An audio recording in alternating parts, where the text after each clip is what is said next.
Senator Parada, Speaker Nunez, thank you so very much for your leadership and personal resolve to seek solutions to the many, many issues that confront us here in California. I was looking at the newspapers today, and yeah, the media and the newspapers are full of the many challenges that confront us here in this state, and it's a very long list. Fortunately, our state, California, has a powerful and a very diverse economy. We have capable and motivated workers. California has extraordinary entrepreneurs and educators and research facilities. This is no average state, and this room is certainly not filled with average leaders. I believe that we can, here in California, take on all comers, solve any problem, and continue to be the place where people from all over the world want to come and stake their claim to the future. Governor, I turn around and address you, but there we do. We can do it this way. Governor, your life story and your determination to move forward, to take action, and your willingness to work beyond the frame of partisanship really exemplifies the possibilities before us. It's been my honor and, frankly, quite a pleasure to work side by side with you this last year, working on many of the challenges that have confronted California. And I'm confident that Californians want all of us to continue to work together, to roll up our sleeves, to take action, and to solve the problems that confront us. I know that I'm joined by everyone in this room in the desire to keep California the Golden State. So, Governor, we look to your leadership. And ladies and gentlemen, it's with a high honor and a distinct pleasure that I introduce to you the Governor of the great state of California, the Honorable Arnold Schwarzenegger.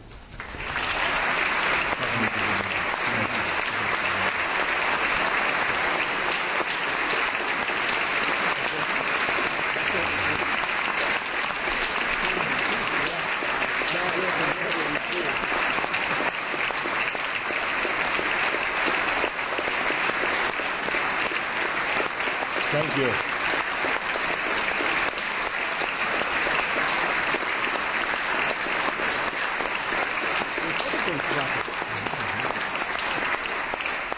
Thank you very much, Lieutenant Governor, for the wonderful introduction.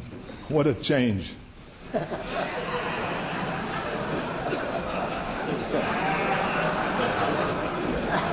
I want to thank you also for your extraordinary work this past year and for being such a great partner. Thank you very much. A big hand to Lieutenant Governor Garamanti.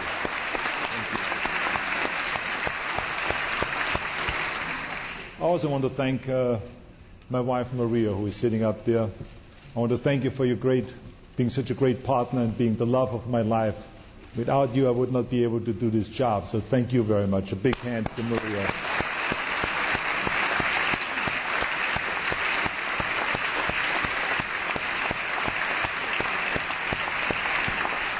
And I also want to thank Secretary George Shultz and Charlotte Schultz for being such great friends and for their continuous support throughout the years. Thank you very much, and thank you for being here.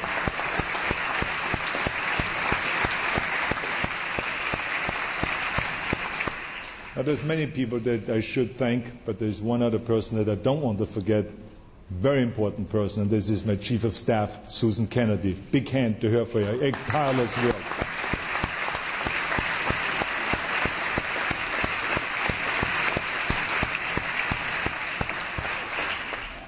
Lieutenant Governor Garamanti, Speaker Nunez, Senate President Pro Tem Parada, Senate Republican Leader Ackerman, Assembly Republican Leader of Alliance, my fellow servants of the people, ladies and gentlemen.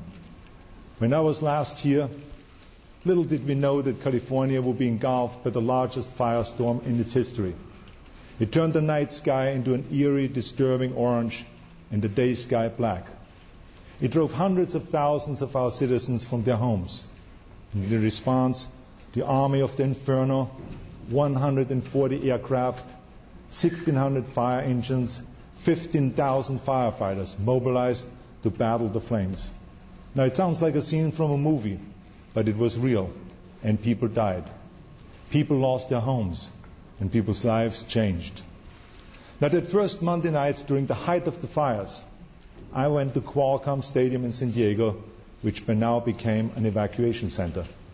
I went to see for myself if the people had enough food, water, and the necessities. I talked to the people there. They were worried, of course, but they were in good spirits. They felt that their government had responded. Then I heard that there were people at Del Mar at the racetrack. So I went unannounced to see the situation for myself. And I found 300 frail, elderly people who had been forced from their nursing home by the fire. And it was there I met a volunteer named Paul Russo, a nurse practitioner who appeared to be running the place. Paul, who is also a Naval Reserve, had a military command of the situation. His clarity and control were impressive, and I noticed that this gave people confidence. He knew that the nursing home residents, sitting in wheelchairs and lying on mattresses on the floor, had to be moved to facilities where they could get dialysis and medicine and other things that they needed. Now, Paul and a couple of volunteers were calling hospitals and ambulances to find places and means of transportation. Now, their commitment moved me. So I said to Daniel Zingali, one of my senior advisors, I said, we are not leaving this place until we help them take care of these people. So I got on the phone too. And together we found beds for emergency situations at the nearby military base. We found a school district that agreed to send special education buses. Now I left, but Paul stayed up all night and had everyone moved by the next afternoon. What Paul and the volunteers did, and what the police and the firefighters did, and what the state and federal agencies did was this. They responded to the needs of the people. They led. They acted. They did not wait. And from the bottom to the top, everyone knew this was their moment. They resolved, without a word being said, that this would not be another Katrina. Now, President Bush and the entire federal government could not have been more supportive. And I want to thank the President and the Secretaries Chertoff and Kempthorne for their great help. The President said to me more than once, if there's anything that you need, give me a call. In fact, I did call him back right away just to check it out. And sure enough, he got on the phone. He was there for California. Paul Russo was there for California. And so this evening, I want to recognize Paul, who represents a devotion to the greater good in a time of crisis. So Paul, would you please stand up so we can thank you for the great work that you've done.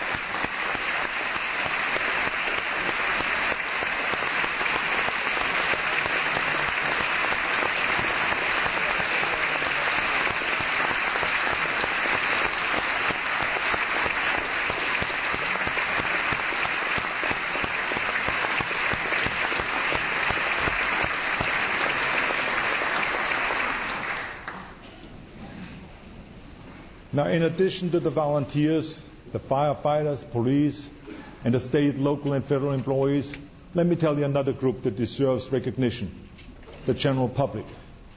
People came together. It was unbelievable what I saw.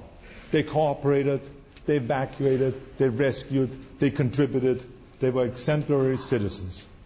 And so I would like to express my profound appreciation to the people of California. Ladies and gentlemen, working together, people can accomplish remarkable things. In April, for instance, a fiery truck crash melted the Bay Area's 580 freeway exchange.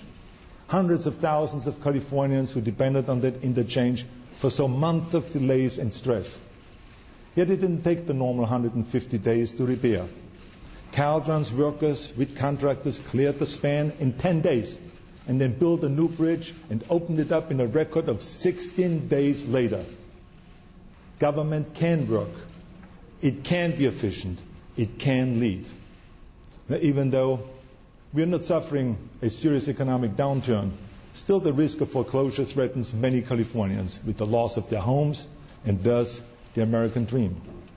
So we took actions and reached a voluntary agreement with major lenders to freeze interest rates for homeowners most at risk.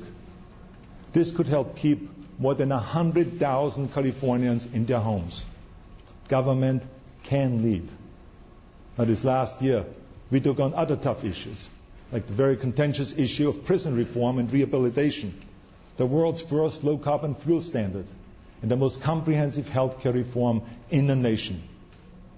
Now, talking about healthcare reform, let me explain to you why healthcare reform is so important.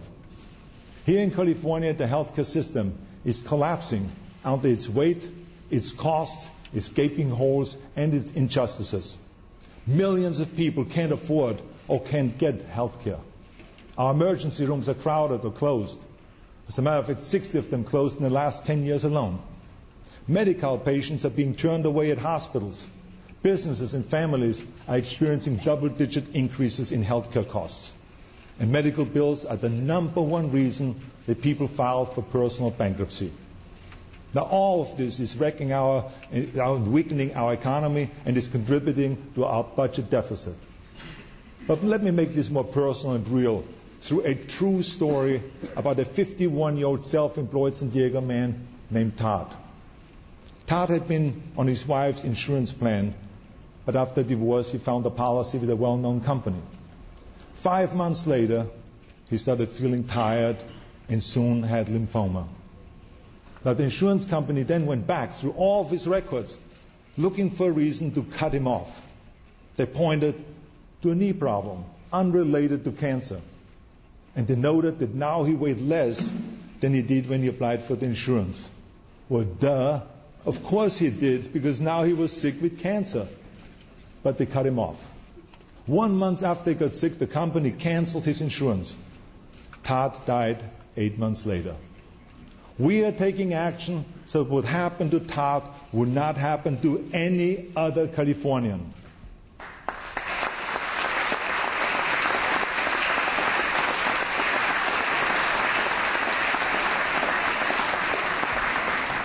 Now, I understand the concern that we have now a deficit, and that our plan is maybe too daring or too bold or expensive.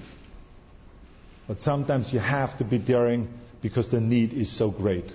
I mean, you want to hear about daring? Think about FDR. FDR did not ignore the problems of the depression because times were tough. No, he addressed those problems in big visionary ways because times were tough. He saw the problems and he acted on behalf of the people and the nation. For example, to give America jobs, he created the WPA, which built 650,000 miles of roads, 78,000 bridges, and 125,000 buildings. All of those things we are still enjoying today. So we too must act boldly on behalf of the people and the state. So I want to thank the Assembly for its action on health care. Now, you can give me applause.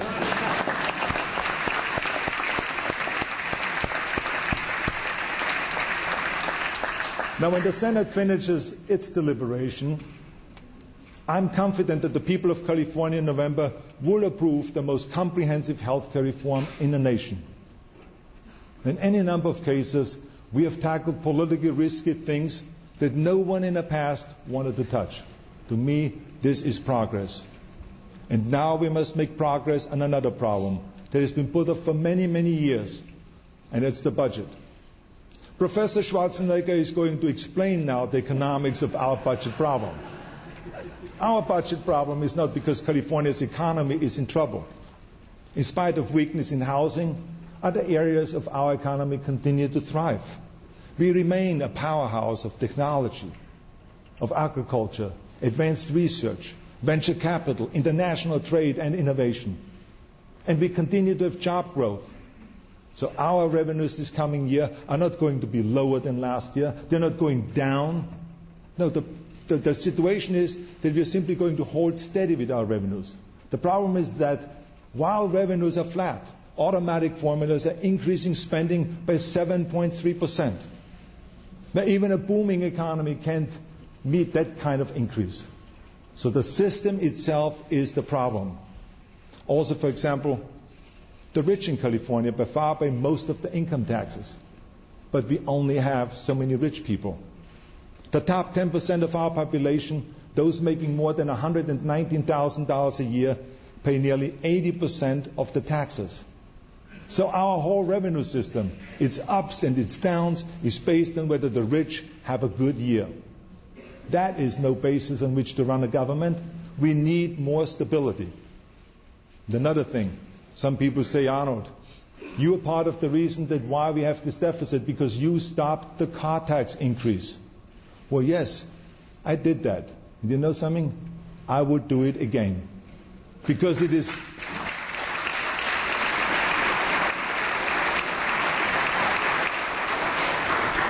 Because it is not fair to punish people who can barely afford the gas to get to work, and on top of that then to ask them to pay for a tax increase to cover Sacramento's overspending.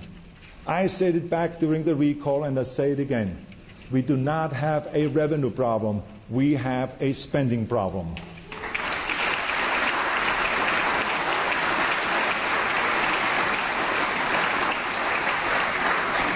We have to fix the system. I mean, the first year I was here, I tried to fix the system. I tried to get the legislators to pass a constitutional amendment to limit spending, but it didn't pass. Then in 2005, I tried to convince the voters to pass a constitutional amendment to control the budget, but that failed too. So for several years, we took actions to balance the budget as long as the economy was booming. For several years, we kept the budget wolf from the door, but the wolf is back. It used to be that Sacramento plugged its deficits by just grabbing money anywhere it could. Pension funds, local government, bonds, taxes, gas taxes that were meant for transportation. But we tightened the noose by taking away those options. We passed Proposition 1A, Proposition 58, and Proposition 42. We now have no way out except to face our budget demons. Now, to address next year's $14 billion deficit, in 2 days, I will be submitting a budget that is difficult. It does not raise taxes, it cuts the increase in spending, and it cuts that spending across the board. Thus, Governor, I of course see firsthand that the consequences of cuts are not just dollars, but people. I recently brought leaders and advocates of various different communities into my office to tell them about what we face financially. I had to look in their eyes and tell them. I mean, talking about fiscal responsibility sounds so cold when you have a representative for AIDS patients, or poor children, or the elderly sitting across from you. It's one of the worst things about being governor.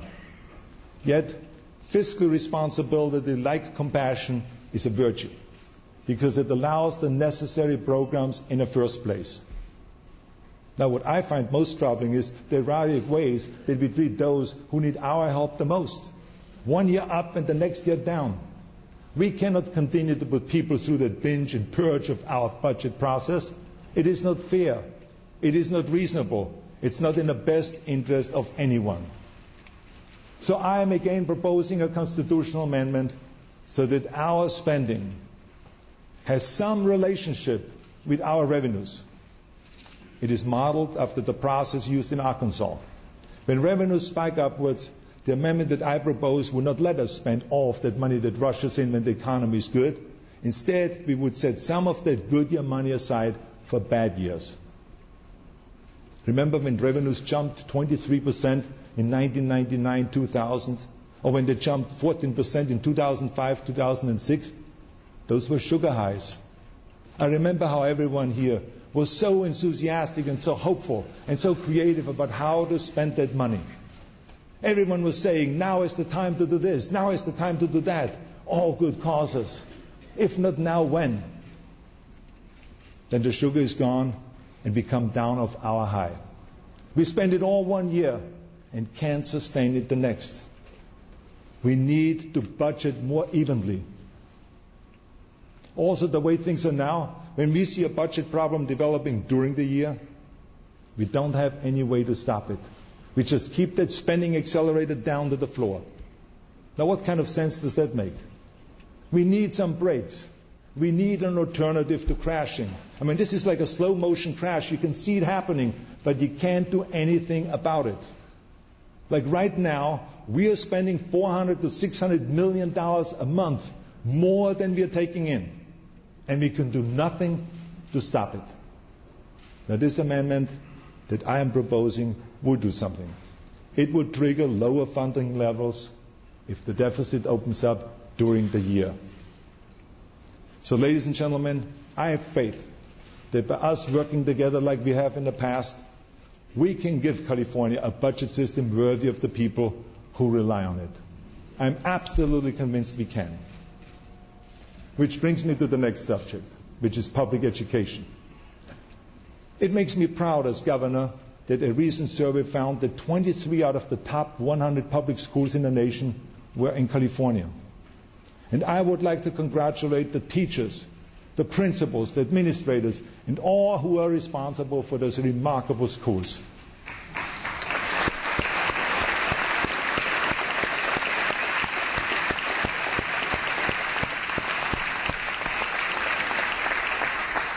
Now, there's other great news too.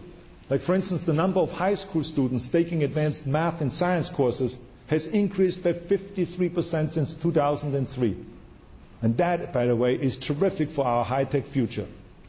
And we have other great education news. But it's not all good news, as we know. Like, for instance, our dropout rate is now between 15 and 30%. We don't even know exactly the number. Now, this is not just a statistic, may I remind you. These are children lost in a black hole of ignorance, poverty, and crime. And on top of that, our schools have 30% fewer teachers and half the number of counselors than other schools in the U.S. We got to fix that. We got to create 100,000 more teachers in the next 10 years. Now, everyone knows that to dramatically change our education system, we have to undertake reforms. And we have to fund those reforms. In light of the current budget situation, of course, this is not the year to talk about money. I do believe, however, that we still must undertake reforms right now in the schools that need our help most. Like, for instance, to varying degrees, 98 school districts in California are out of compliance with the No Child Left Behind Act. According to the Act, after 5 straight years of non-compliance per district, the state is required to take action or lose federal funding. Now, we have identified several of the districts that, on a whole, have persistently failed to educate children. So I'm announcing today that California will be the first state to use its powers given to us under the No Child Left Behind Act to turn these districts around. And we will be working with Superintendent of Public Instructions, Jack O'Connell, and the teachers, the administrators, the parents, and the elected officials to make these districts models of reform. No more waiting. We must act on behalf of the children.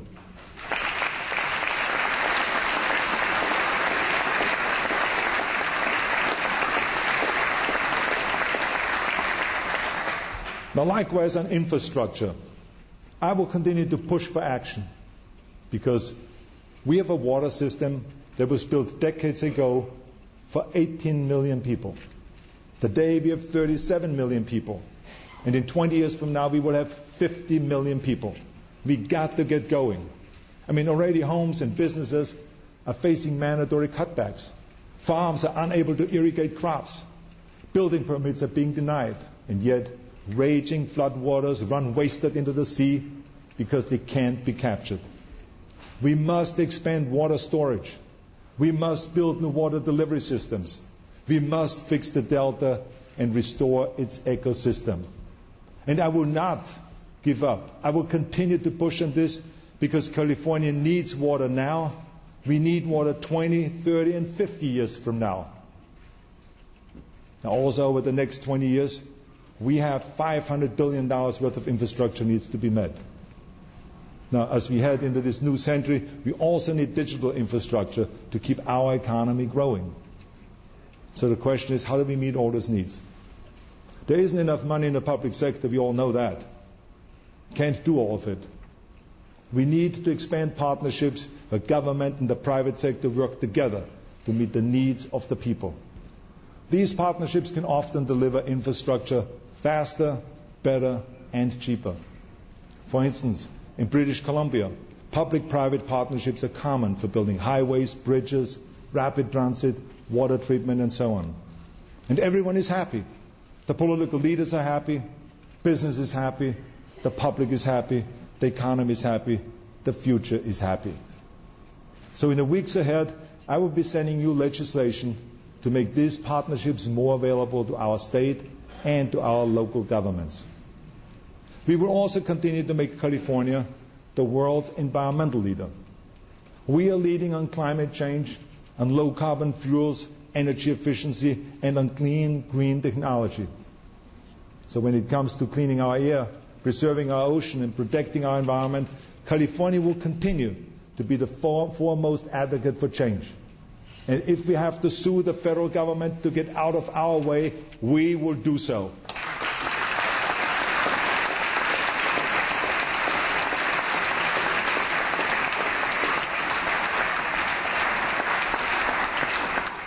Now, I will be submitting to you many legislative proposals on energy, on environment, on infrastructure, and on education. And I will also be submitting a proposal on behalf of our returning veterans. They deserve not only our gratitude and respect, but a more open, welcoming door to civil service and to education benefits.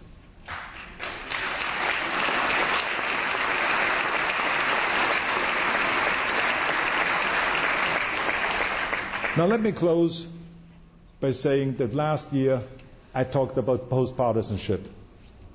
Now, a few cynics made fun of that idea. But that is how I try to conduct my administration over this past year, and this is how I intend to conduct business over this coming year.